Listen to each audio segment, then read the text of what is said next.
Hello! Magandang araw, mga Mars! Hello! Dito tayo sa ating shop, mga Mars.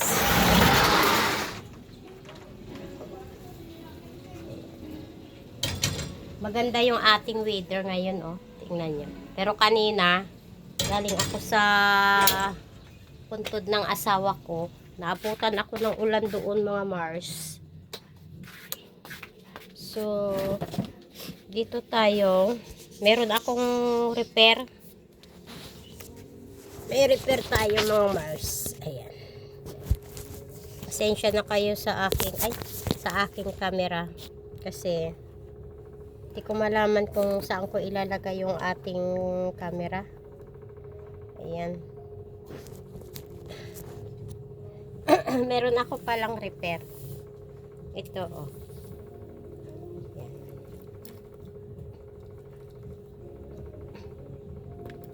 Malaki kasi yung dito niya. Parang lumuluwa ng ganun. So, iuusog natin yung ito. Ilagyan ko na siya ng dabos ng pin. Alam nyo ba, nasanay ako sa dabos. Nung nasa Saudi kasi ako, tika muna, mga Mars, parang hindi ako nagagandahan dito sa ating camera. Pasensya na kayo, medyo masama yung aking kiramdam. Sa Saudi, yung pin, aspili kasi yan sa amin eh. Sa Saudi, pin, dabos. So, minsan nasasabi ko ang dabos. Yan. I-adjust lang natin itong kanyang ano. Ito. Gagawin na natin to para maumpisahan na natin yung gown. Dalawang gown na tinanggap natin. Medyo hindi lang maganda yung aking ano. Hindi lang maganda yung aking boses. May plema ako, mga Mars. Hanap tayo ng ano, ng sinulid. Nahirap magkasakit. Wala tayong ano, tagapag-alaga. Yung aking tagapag-alaga namayapa na. Alam nyo, pag ganito, hindi ko na siya masyadong nakikita. Kaya kailangan natin magsuot ng kailangan natin magsuot ng salamin para madali natin malaki kasi itong kailangan natin mag-ilaw para madali natin maipasok. Ayan. Alam nyo ba, mga Mars, pag ganitong may nararamdaman ako, parang mabigat yung aking katawan. Wala ako sa mood magtahi. Parang gusto kong maghilata. Pero kanina nakaidip ako. Sarap na pakiramdam. Kung kasi yung taong hindi ako umiinom ng gamot ba, ayaw ko yung umiinom ako ng gamot. Hanggat kaya pa siya sa herbal. Nag-herbal lang ako, mga Mars. Hindi ko maisulot. Hindi ko na to tinastas, mga Mars. Para hindi na siya magalaw. Ano lang to siya? Repair. May zipper siya sa harap. Ayan. O, diba? Ayan.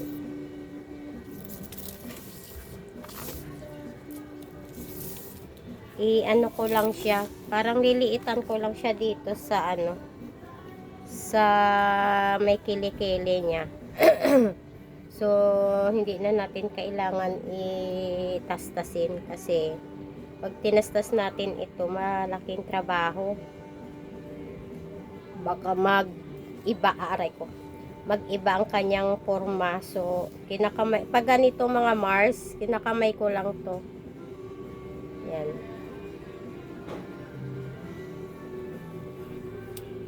Hindi siya pwedeng makinahin. Kanina, pumunta ako sa puntod ng asawa ko. Nag-walking ako. Ako lang mag-isa. Naabutan ako ng ulan doon mga Mars. Buti na lang may dala tayong payong. Mag-isa lang ako doon. Siguro nandun ako mga 6:30. Kasi umalis ako dito ng mga 6. Akala ko tuloy yung araw. Yung pala uulan. Pero okay lang, di naman ako nabasa mga Mars. Kasi nga may dala tayong payo. Alam nyo ba itong aking nararamdaman ngayon? Ano to? Yung ulan. Nabasa ako ng ulan mga Mars. Ayan o, tingnan nyo Mars o. O, di ba? Ayan o. Parang wala lang. Pag ganito na kinakamay nyo, kailangan liliitan nyo yung yung stitches nya para hindi siya matatastas. Yan. Parang parang tinahi mo na rin siya sa makina. Ganun mga Mars. Ayan. Hindi sana ako mananahi ngayon. Kasi parang gusto kong ipahinga yung sarili ko ba. Kaya lang, naiinip ako pag wala akong ginagawa. So, kahit ganito lang, hindi naman to mabigat. Kailangan natin siyang matapos. Para matapos ko na lahat yung mga repair. Kanina nanahi na ako. Nag-repair din ako ng mga pantalon. Ito na lang yung natira. Para Monday, umpisahan ko na yung tanggap natin na gown. Tatabasin ko na siya mga Marsalones. Alam nyo ba, parang ngayon ko lang na yung ubo-ubo ko. Para bang tuyo yung aking lalamunan. Ano ba? Mahirap talaga pag nagkasakit. Alam nyo ba mga Mars, pag ganitong masama ang pakiramdam ko, parang nagiging emotional ako. Parang naaawa ako sa sarili ko. Ganun pala, no? Pag pakiramdam mo, parang wala ka ng partner. Malapit na ang 2 years anniversary ng pagkamatay ng asawa ko pala. September 7. Siguro, pupunta lang kami doon, kakain. Doon na magkain-kain.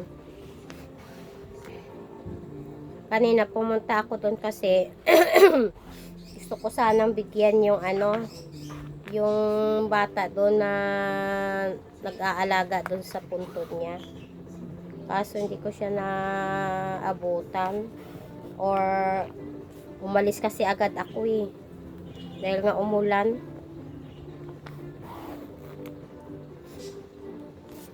Sa sunod na lang, tingnan natin linggo kung makakabalik tayo dun.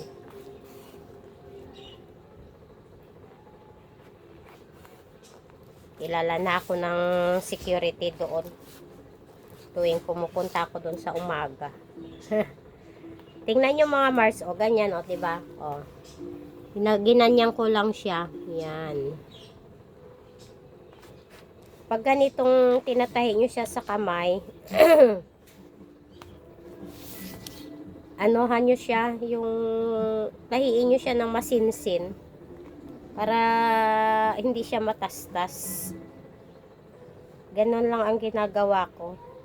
Matagal lang siya pero worth it naman. Okay lang. Malapit na natin siyang matapos mga Mars. Ayan. Alam nyo ba, ang kasama ko lang dito yung aso, si Cola.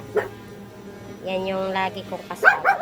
Binili yan ng bunso ko nung mamatay ang papa niya. Yan yung aking bantay sa gabi. Malapit na natin siyang matapos mga Mars. Pagkatapos nito magpapahinga na tayo. Kasi masakit yung aking mga mga braso. Hindi talaga maganda yung aking pakiramdam mga Mare. Ayan, natapos na natin siya. Oh. Ayan na siya. Oh. Sukat natin. Yung may-ari nito, malaki ang bus niya, malaki ang dede niya. Yan, ganyan lang siya, oh. Yan. O, diba? Yan. Yan na siya, mga Mars. Okay na siya. Pasukat natin to sa kanya kung okay na. Kasi yung dito niya malaki. Yung dito niya. So, ayan. Diba? Okay na siya mga Mars. Pahinga na tayo. Hindi talaga maganda yung ang aking pakiramdam. Gusto kong magpahinga na lang. Gusto kong magpahinga muna tayo mga Mars. So, tinapos ko lang siya. Akit na tayo. Ayan, yung aking alaga, oh. Ayun, oh. Si Cola. Aakit na tayo kasi nakadalawang repair ako ngayong araw. Yan lang guys. Thank you for watching. Follow nyo po ako sa aking YouTube channel.